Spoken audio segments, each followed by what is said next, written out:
They have white in the next one up, which is like $3.99. Yeah. All right, go ahead and hop up on there. Okay. Because we're using the tibial protuberance, which is fancy word for the bump at the top of the tibia.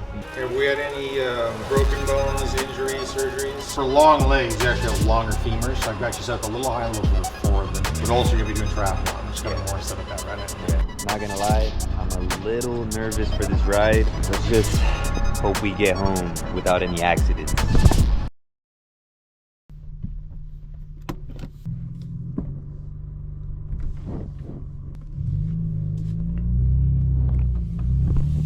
Alright, we are off to a bit of a late start this morning.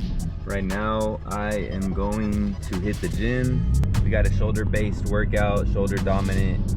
We're gonna be getting a little bit of chest, a little bit of arms. And then the main thing, the main topic of discussion today, the main viewing point is I'm getting fitted for the bike, finally. So we gotta get a quick workout in today. And on top of that, not feeling the best right now. I'm not sick, but I feel like, you know, I'm right there, which I cannot afford to get sick right now. I am about to be going into peak week and the race is coming up. And honestly, I've been feeling like, you know, on the verge of getting sick since last week, last Friday actually, exactly a week ago. Today is Friday. I felt it a little bit, it went away, and then I think like on and off, it's been kind of coming back. So I'm gonna take it easy today. I'm not gonna go crazy with the weights, and I'm not gonna go crazy on the bike ride. I'm just gonna ride it over there. We're gonna get fitted. I'm gonna get some new pedals. The shoes just came in last night. And then in other news, there's been fires lately, so having to deal with that. The knee's feeling a lot better though, which is good. But yeah, man, we're just doing what we gotta do.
So as you can see, we're on the bike now. It's probably a bit windy, so I'm not gonna do too much talking, but we are on the way to get the bike fitted and get the clip-on shoes in there and all that. So I'm hyped, and we're running late, so see y'all when we get there.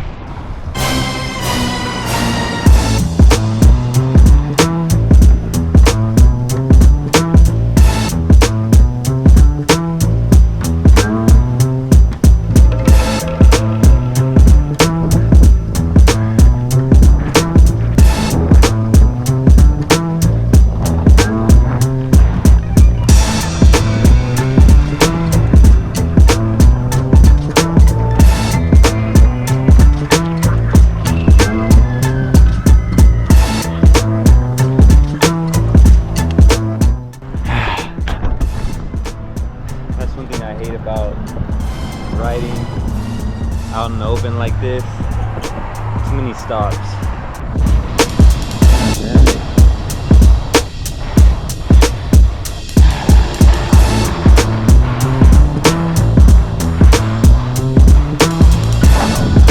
We are about to pull up, and what do you know? It didn't take us 20 minutes, it took us 10. That's how we do it. But we're still late. is a big Oh, spot. that's one of the new boas, yeah. Right, we made it. I should get everything set up.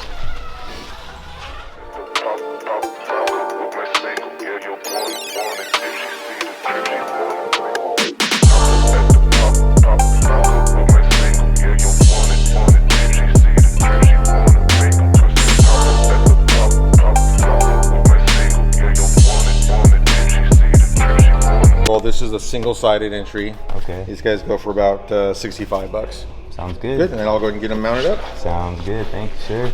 An example, because everyone does this. They start at the bottom Yeah. because they think it's like a lace.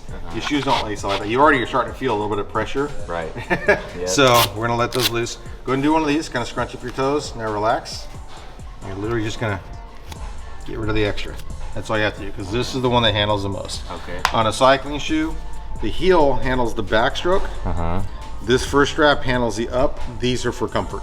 Got you. Yeah. Okay. Walk forward up onto the toes.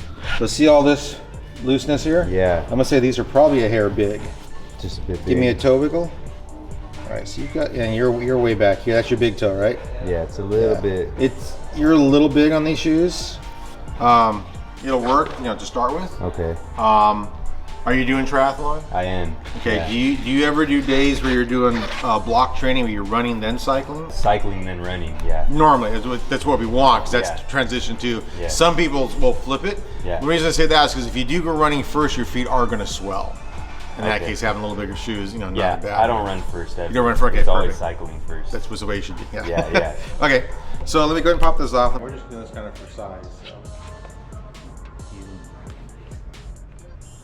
So this is a little different closure system. It's called the BOA.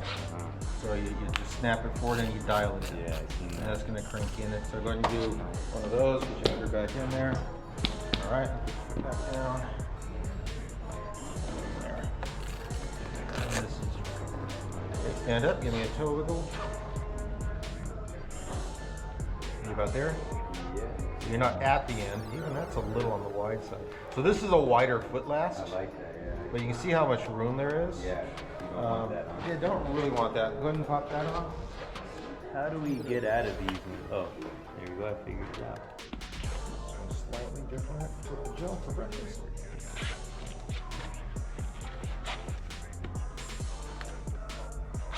Get that on that side. Oh. You gotta push it down. Gotcha. And then you pull it out to loosen it. Right.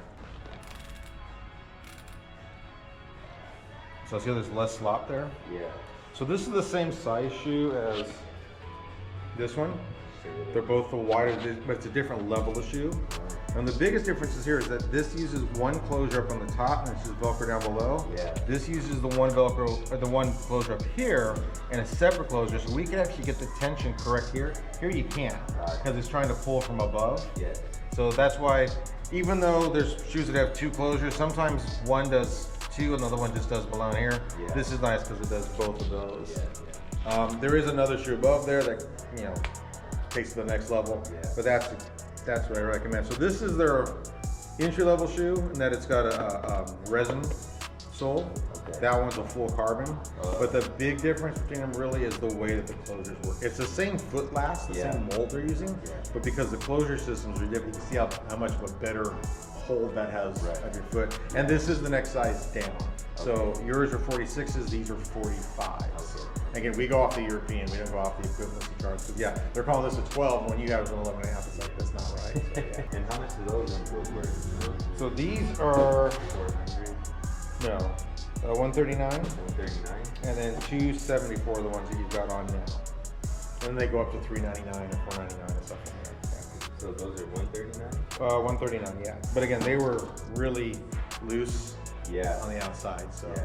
so the things that touch your body, Yeah. shorts, shoes, gloves, you want to be pretty right on. Right. The other thing, cycling shoes last. I mean, my last pair lasted. I just got a new pair. My daughter turned 14. I had them before that, so it lasted 16 years. Wow. Because you're not Yeah, beating them into stuff. Mountain bike shoes a little less because you're in the dirt. Yeah. But even my mountain bike shoes are 10 years old. So yeah, it's an investment, but you break that down over 10 years. It's It's not. as these much. are $17 a year. Right. Yeah. So it's not that big of a deal. Yeah. That's why I say, like, between these two, I would push that not to get my sails up, but that's a better fit for your foot. And this is a big interface. Saddles, shoes, hands, that's everything that's going to touch the bike. So make a big difference. And how much was this one again? 170 or 274. 274. Yeah. Do you have white in this one? I don't in stock. They are available. Yeah. I have white in the next one up, which is like $3.99. Yeah.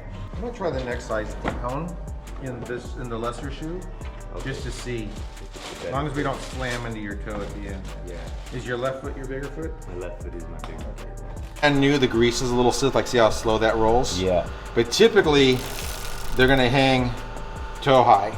And what you wanna do is, as you do on the forward, is you just kind of slide your foot in, so you kick it over, and you'll feel the front engage. Okay. And then you step down, and it'll happen at the bottom, just like you're smashing a bug. Kind of put a little twisting pressure that pops you in there. Okay. It's easier to do at the bottom of the pedal stroke. You can get your full weight on it. Yeah. And as you get more comfortable, you can do it whenever. Okay. And then to get out, like I said, it's just an ankle out. Okay.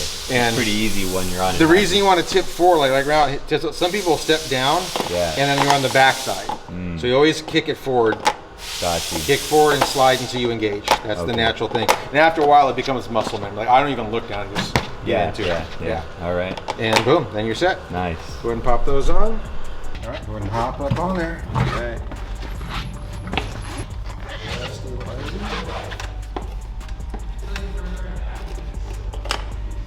Now, you're there. Step down like you're smashing the bug. You got to put your weight on it. Boom, you're in. Yeah. Right. Super easy. Oh, okay. Yep. Now pedal. Test that out. These are right off the back until you're way too low on the seats. This is going to hurt your knee. Let me guess, was your knee starting to hurt up above? So it was this one, and it was like, I looked it up. Inside? And like the Penserine or something like that. So basically, you're going to put this foot towards the bottom. If your seat's too high, you're going to have pain to the outside or behind the knee. Okay. If the seat's too low, it's going to be usually across the inside line or inside here. So low and in is too low, up and out is too high. Okay. And you're way too high. And the way I can tell is down here where you're feeling, like, see how much bend there is in your knee? You want that knee to be somewhere around here, not locked out, but right around a 10-degree bend. You're having to drop your ankle considerably. So we're going to just right off the bat raise the seat. So go ahead and put this foot forward. Now stand up like you're climbing. There you go. All right, so that. Let's get in bed. Okay. So for right now, I just want you to find a comfortable spot on the saddle. Don't worry about how the bike feels under you. Just find a comfortable spot on the saddle and keep pedaling. Sometimes I feel like I have to move back a little bit. Which is actually fine. That's the better spot to sit than being up in the front. Yeah.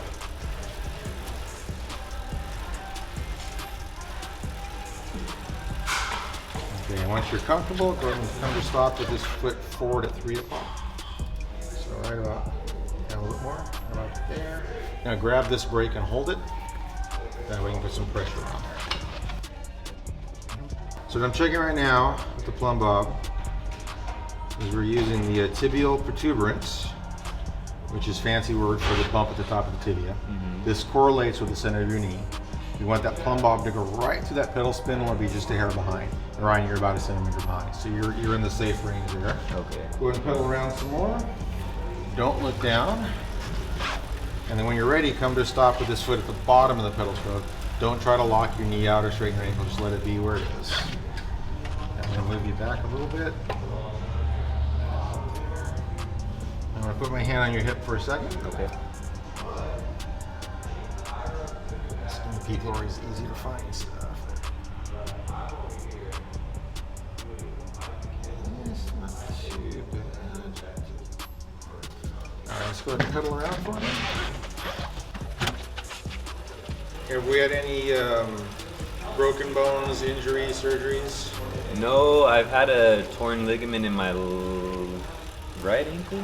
Right ankle? Okay. But that was back in freshman year of high school, so other than that, nothing. And no diagnosed like scoliosis or anything else like that?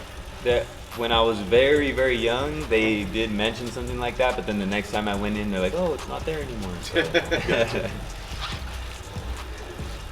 And and that was when I was really young. I do have some neck pain though. Like I've had neck issues over the years. Sometimes I'll pull it and I can't turn my head, so my neck gets a little. But I think that's just comes along with it. You can put your hands a little further out here. There we go. I'm gonna take you up just a little more. Still seem a little on this. Go ahead and stand up. This foot forward. Forward.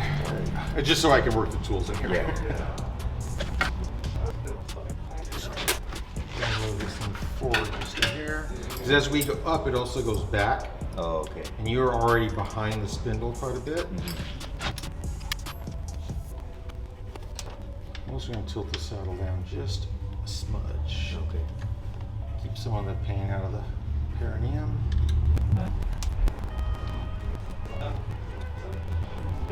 Start. Okay, go ahead and pedal.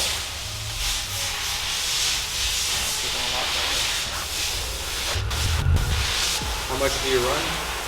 How much? Yeah. My long run I do about 10 miles, and then I do like about 5-6 miles, and then 3 miles. Okay. So that's like per week at the moment. All right, stop. Move your foot forward again. So right there, grab that brake and hold it. All right. Beauty. All right, so we've got a good laying angle, good setback. You've got, for long legs, you actually have longer femurs, so I've got you set up a little higher, a little forward than normal, but also you're gonna be doing triathlon. It's got a more set up that right at you. Yeah. So, seat height and setback is set in stone. In this case, I always tell people set in calcium. It's by your bones. Okay. Guy off the street, Tour de France rider, with your seat, your bones this length, this where your seat's gonna be. Now, handlebar, what we call stack and reach, is completely variable. There's a little bit to do with lengths of things, but also flexibility and so forth. So you're pretty well set here. Now, when your hands are out here, like where you're riding right now is actually a pretty dangerous spot, because if something happens, you have to get to the brakes. Gotcha. So that's bad. Also, you ever do any like self-defense or karate or anything like that, or boxing? Muay Thai, okay, you know when you hit, you keep your hand in line, right? Yeah. So right now, when your wrists are down, it's doing this because your arms want to line up with your wrists. Gotcha. So this little nub here is designed, you can put 2 fingers over, 2 fingers back, and you can pull on here. Because that is braking, but this you can pull, like we're going up small hills. But also what happens is it gets the wrist to come down, which means now the arm can come down. Okay. And you can also even rest the meat of your hand. Like what I'll do is I'll set my hand like right there and just roll my hand in. Always keep a pinky or 2 fingers underneath for safety. Gotcha. And then you can be relaxed on there. But the more you get that wrist relaxed, the better. Also, the hinge, you want to come as close to up as you can, not in. Okay. So if you ever do archery, that we tell you roll your arm in, we do the opposite. We want the arm rolled out. Out. And the reason is when the arms are in, you're going to naturally lock everything. Yeah. And then you're going to be doing this. You're doing a push up and you're pushing everything up into your neck. When your hinge is up, it's physically impossible to raise your shoulders. Okay, I got you. And then also, the more relaxed you are on the bike. Gotcha. Like this, you're a strut, so everything, Yeah. every little stone does this. On here, the bike can float underneath a little bit more. Yeah. So you get more relaxed. Okay. Also, I'm already watching you now. Your bike, your back is flattened out. Right. When you're sitting back here, you were sitting up, and you're kind of like Yeah. hunched in to try and find everything. Yeah. How's your general flexibility? It's getting better. I've been stretching more. For a while there, I hadn't been stretching, and I Right. lost a lot of flexibility, but I'm getting it back a little bit. Okay. Able to touch your toes pretty easily? Yeah, I can touch my toes. Okay. Yeah. So right now, what I'm looking at is a couple things. So extension highs, we like to see a 90-degree body opening, and you're there, which is good. What I'm looking at that's a little more troublesome is that your sacral angle, so these are your S vertebrae. So C for cervical, T for thoracic, L for lumbar, and then these are your S. Right above your sciatic nerve, you know, that junction for the hip, Yeah. S, 1, 2, and 3. So your sacral angle right now is up like this. We like to get that to go down. The more you go down, because the thing is you can only bend your upper body so much. So lung to rib cage, rib cage to collarbone is your lungs. And there's a little bit of flexibility, but not too much. You start crushing in your lungs. Yeah. And some people sit up and then they bend their upper body, so you have that sacral angle come straight over. What that does is that crushes your diaphragm and you can't belly breathe. So then you end up having to try to do expansive breathing, which is hard. Only uses the top 2 nodes of the lung and you get those stitches and stuff like that. when you can diaphragm breathe and drop that belly out, then you can use everything. But you need to really extend and get that to happen. You can't be crunched up. And that is determined, your sacral angle is determined by your hamstrings, because they anchor to your pelvis. At some point, that pelvis has to break loose and actually rotate forward. Okay. Right now, you're kind of like this, and you're kind of curving up. You've got a decent shape to your back, but the sacral angle's like almost straight up. Like where you're sitting right here isn't bad. Now you've actually relaxed about 45. And try to pedal like that. Yeah, because when you said about the breathing, I kind of... Yeah, drop it out. Yeah. Remember, relax those arms.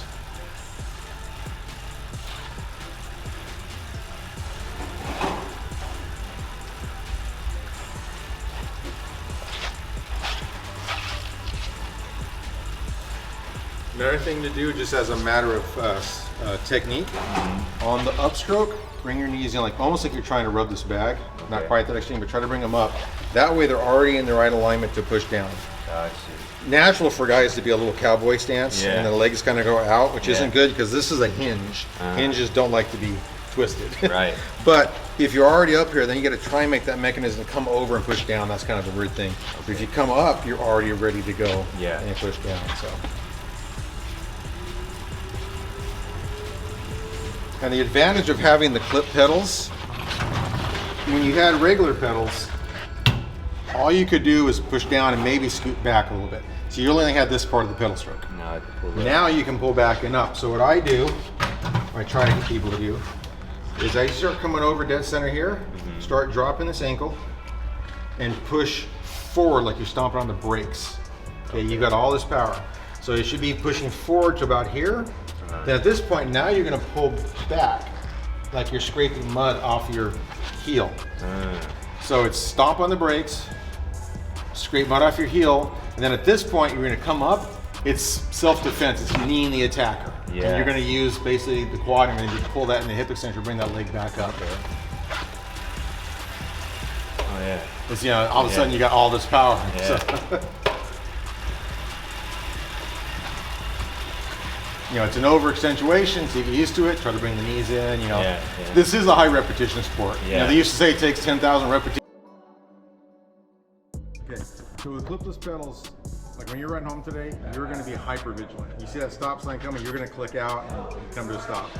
Usually around your third or fourth ride or a week or two in, you're gonna forget about that. You're gonna go on subconscious mode. When you're driving your car, light turns red, foot comes off, the gas goes on the brake, you're stopping the car. But you can mess with the radiator, or the radio, you can wave to your friend, but subconsciously you're just worried about stopping the vehicle. It gets the same way on the bike.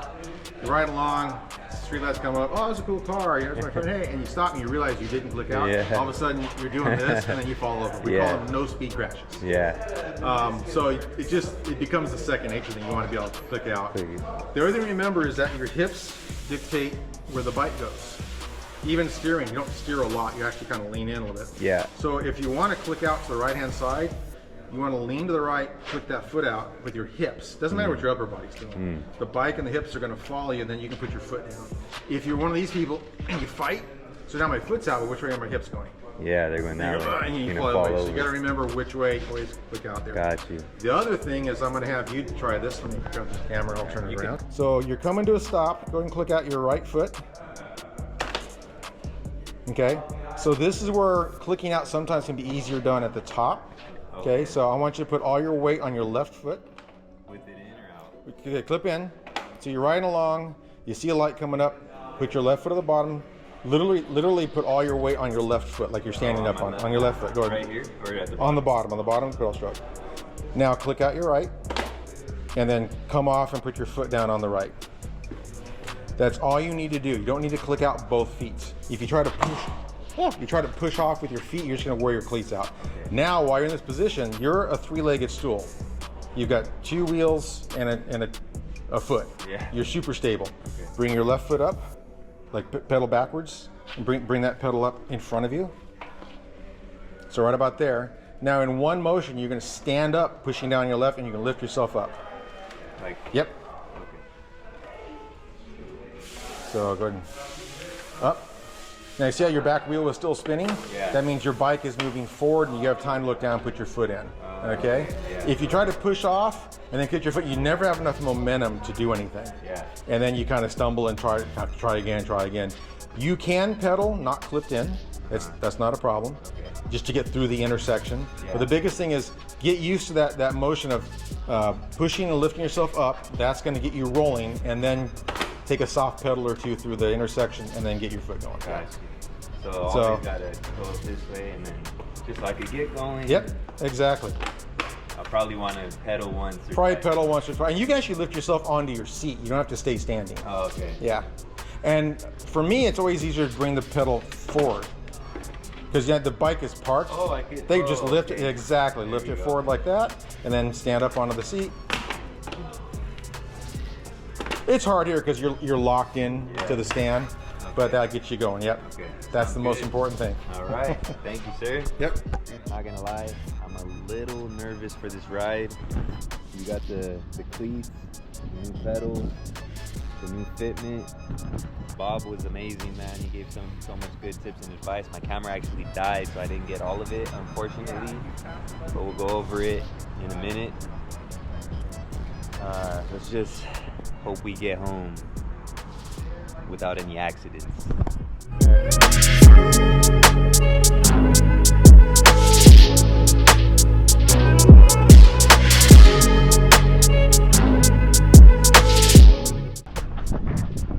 We made it.